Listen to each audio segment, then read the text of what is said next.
श्री स्वामी समर्थ. जय जय स्वामी समर्थ. स्वामींचं नाव घेऊन मी आजच्या ह्या नवीन व्हिडिओला सुरुवात करते. यंदा 1 फेब्रुवारी वार रविवार आणि या दिवशी आली आहे माघ पौर्णिमा. माघ पौर्णिमेचे हिंदू धर्मात विशेष स्थान आहे.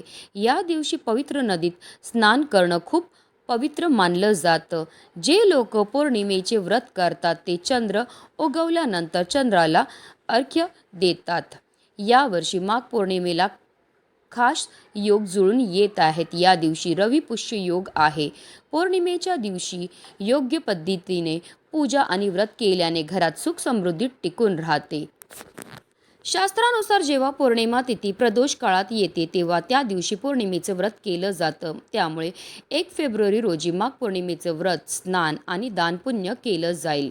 विशेष म्हणजे या दिवशी रविवार आहे आणि पुष्य नक्षत्र असल्यामुळे रवी पुष्य योग नावाचा शुभ संयोग देखील तयार होत आहे.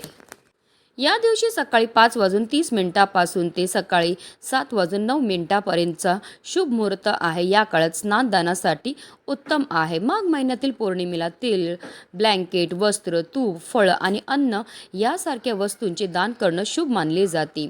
या दिवशी पितरांसाठी श्राद्ध कर्म देखील केले जातात. माघ पौर्णिमेला भगवान विष्णूंची पूजा केल्याने जीवनात सुख समृद्धी आणि शांती नांदते. या दिवशी गंगा, यमुना, सरस्वतीच्या संगमामध्ये स्नान केल्याने सर्व पापापासून मुक्ती मिळते. तसेच देवी लक्ष्मी, भगवान विष्णू आणि महादेवांची पूजा केल्याने जीवनात सुख समृद्धी येते. माघ पौर्णिमेला चंद्र संध्याकाळी 5:43 उगवेल. यावेळी आपल्याला आवर्जून चंद्रदेवांची पूजा ही करायची आहे. हिंदू धर्मग्रंथांमध्ये सांगितले आहे की जगाचे पालन करता गंगेच्या पाण्यात राहतात. यामुळे माघ पौर्णिमेच्या दिवशी गंगेत स्नान केल्याने अनंतपटीने पुण्य प्राप्त होतं. तसेच माघ पौर्णिमेच्या दिवशी भगवान सत्यनारायणाची पूजा केल्याने सर्व मनोकामना पूर्ण होतात. ज्योतिषशास्त्रात या तिथी संबंधित अनेक उपाय सांगितले आहेत आणि जे खूप प्रभावी आहेत. आणि म्हणूनच माघ पौर्णिमेच्या दिवशी तुम्ही काही नाही केलं तरीही चालेल, पण प्रत्येकाने आपल्या मुलांच्या उज्ज्वल भविष्यासाठी इथे लावा असा एक दिवा. हा दिवा लावल्यामुळे आपल्या मुलांवर कधीही कोणत्याही प्रकारचं वाईट संकट तर येणारच नाही, पण त्यांना सर्व कामामध्ये यश प्राप्त होणार आहे. जर ते अभ्यास करत असेल तर त्यांना केलेला अभ्यास लक्षात राहील. नोकरी व्यवसाय करत असेल तर त्यामध्ये त्यांना भरभरून असं यश प्राप्त होणार. तर हा दिवा आपल्याला कुठे लावायचा आहे, कोणत्या वेळेत लावायचा आहे, त्याबद्दल सविस्तर आणि महत्त्वाची अशी माहिती मी तुम्हाला या व्हिडिओमध्ये देणार आहे. तर व्हिडिओ पूर्ण पहा आणि जर तुम्ही माझ्या चॅनलवर नवीन असतील तर चॅनलला सबस्क्राईब करा आणि शेजारी बेल आयकॉन सुद्धा प्रेस करा, जेणेकरून तुम्हाला माझ्या नवनवीन व्हिडिओचं नोटिफिकेशन मिळत राहील आणि तुम्ही एक पण व्हिडिओ मिस करणार नाही. माघ पौर्णिमेच्या दिवशी आपल्याला सकाळी ब्रह्ममुहूर्तावर उठायचं आणि अंथरुणामध्ये श्री हरी विष्णू, माता लक्ष्मी आदी महादेवांचं स्मरण करायचं आणि दिवसाला सुरुवात ही करायची आहे. त्यानंतर आपल्याला स्नान करायचे. माघ पौर्णिमेच्या दिवशी तीर्थक्षेत्री स्नान करण्याला विशेष महत्त्व दिलं जातं. पण आता तुम्हाला तीर्थक्षेत्री जाऊन स्नान करणं शक्य नसेल तर घरच्या घरी आंघोळीच्या पाण्यामध्ये आपल्याला गंगाजल टाकून स्नान करायचं आहे. त्यानंतर आपल्याला सूर्यदेवांना जल हे अर्पण करायचं आहे. मनोभावे व्रताचा संकल्प करायचं आहे. सर्वप्रथम आपल्याला देवघरामध्ये दिवा हा प्रज्वलित करून घ्यायचा आहे, कारण कोणतीही सेवा किंवा कोणताही उपाय जर आपण अग्नीच्या साक्षीने केला तर त्यामध्ये आपल्याला निश्चितच सफलता ही प्राप्त होत असते. त्यानंतर आपल्याला विधीपूर्वक श्रीहरी विष्णू आणि माता लक्ष्मीची पूजा ही करायची. आता श्रीहरी विष्णूंचा फोटो असेल तर स्वच्छ पुसून घ्या. मूर्ती असेल तर त्यांना तुम्हाला पंचामृताने अभिषेक करून घ्यायचा आहे. पुन्हा जलाभिषेक करायचा आणि त्यांना स्वच्छ पुसून त्यांच्या स्थानावर ठेवायचं आहे. भगवान विष्णूंना वस्त्र अर्पण करून घ्यायचं आहे, गंध लावायचे. त्यानंतर पिवळी केळी, पंचामृत आणि इतर नैवेद्य श्रीहरी विष्णूंना दाखवायचं आहे. विधीपूर्वक पूजा आणि आरती करायची आहे. शक्य असेल तर या दिवशी व्रत करा. पौर्णिमेच्या दिवशी पौर्णिमेच्या व्रतकथेचं पठण किंवा श्रवण करणं खूप महत्त्वाचं आहे. असं केल्याने व्रताचे पूर्ण फळ मिळते.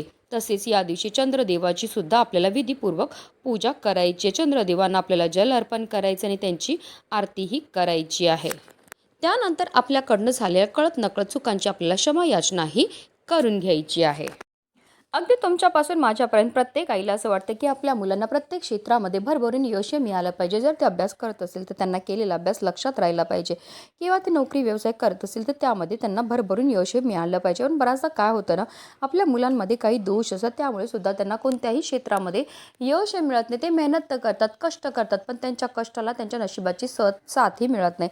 जर तुमची मुलं वारंवार आजारी पडत असेल, चिडचिड करत असेल, हट्टीपणा करत असेल, त्यांना केलेला अभ्यास लक्षात राहत नसेल किंवा आपली मुलं खूप शिकलेली आहेत पण त्यांना नोकरी प्राप्त होत नसेल, मुलांचा विवाह जुळण्यामध्ये समस्या येत असेल, संतान प्राप्तीमध्ये समस्या येत असेल, तर प्रत्येक आईने आपल्या मुलांच्या उज्ज्वल भविष्यासाठी हा उपाय जो आहे तो करायचं आहे. आता हा उपाय करण्याकरता आपल्याला एक दिवा हा लागणार. आता तुम्ही दिवा जो आहे रोजच्या देवपूजेमध्ये दिवा घेतात तो घेतला तरीही चालणार आहे, मातीची पंती घेतली तरीही चालणार आहे, किंवा अगदी तुम्ही कणकेपासून दिवा तयार केला तरीही चालणार आहे. आता या दिव्यामध्ये आपल्याला रोजच्या देवपूजेमध्ये जे आपण तेल टाकतो ते टाकायचं आहे. त्याचबरोबर त्या दिव्यामध्ये आपल्याला 7 धनेसुद्धा टाकायचे आहेत. आता हा उपाय आपल्याला कधी करायचा, तर संध्याकाळी जेव्हा चंद्रोदय होईल, चंद्राची चा जो प्रकाश आहे तो सर्वीकडे पसरेल, त्यानंतर आपल्याला हा उपाय जो आहे तो करायचा आहे. आता आपल्याला एक तामण घ्यायचं आहे आणि तामणामध्ये पाणी हे भरून घ्यायचं आहे आणि त्या तामणामध्ये आपल्याला थोड्याशा फुलांच्या पाकळ्यासुद्धा टाकायच्या आहेत. आता प्लेटमध्ये आपल्याला हा दिवा जो तयार केलेला आहे तो प्रज्वलित करून घ्यायचा आहे. त्यानंतर आपल्याला एक प्लेट घ्यायची आहे, प्लेटमध्ये थोडंसं कुंकू घ्यायचं आहे, कुंकवामध्ये पाणी टाकून त्याचं गंध तयार करून घ्यायचं आहे. तसेच त्या प्लेटमध्ये आपल्याला थोड्याशा अक्षतासुद्धा घ्यायचे आहेत.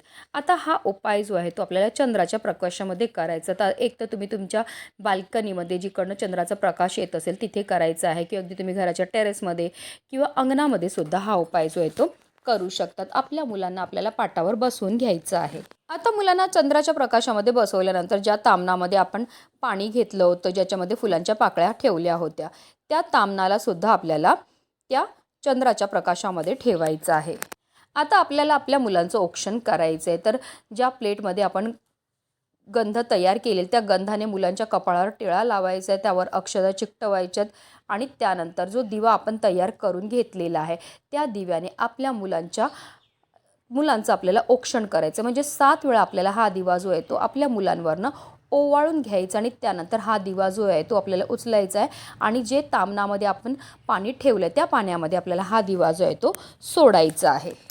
त्यानंतर आपल्याला दोन्ही हात जोडून चंद्रदेवांचं स्मरण करायचं, माता लक्ष्मीचं स्मरण करायचं. आपल्या मुलांच्या आयुष्यामध्ये असणारी जी संकट आहेत, विघ्न आहेत, दोष आहेत, दारिद्र्य ते दूर होण्याकरता मनोभावी प्रार्थनाही करायची. कारण पौर्णिमेच्या दिवशी माता लक्ष्मी ही जागृत अवस्थेत असते, तसेच चंद्रदेवसुद्धा 16 कळांनी परिपूर्ण असतात.